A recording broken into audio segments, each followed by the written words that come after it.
الدورة هذه جات في وقت ممتاز جدا، خاطر وصلنا نجم نعملوا تقييم لجل اللاعبين، تقييم على مستوى فني، تقييم على مستوى بدني، تقييم ذاتي. كل لاعب يقيم روحه واحنا نقيموهم في المراكز نتاعهم، وامكانيه نتاع امكانيه انه نجم نصلحوا في اقرب الوقت في اقرب الاجال قبل ما نتحولوا للدوره المهمه اللي هي في هونغ كونغ. حسنا على مستوى تمركز اللاعبين، على مستوى دفاعي، على مستوى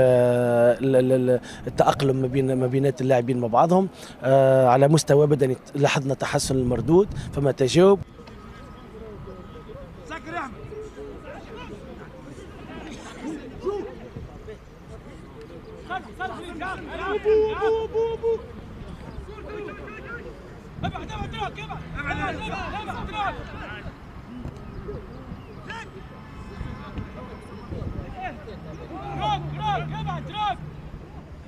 بالنسبه للتورنوا هذوما كل نلعبوا فيهم ديما التحضيرات معناتها نبداو فيهم مؤخر معناتها باش نلقاو ديفيكولتي في الاخر، فهمتني ما نلقاوش معناتها تحضيرات معناتها صحيحه على اسس صحيحه، فهمتني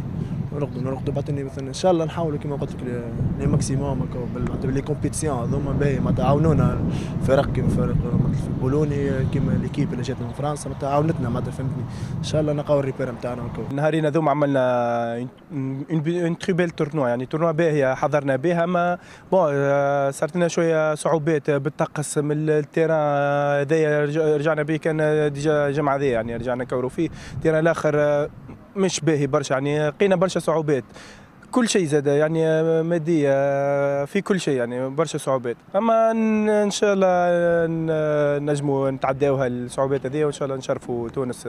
في هونغ كونغ بالكدا.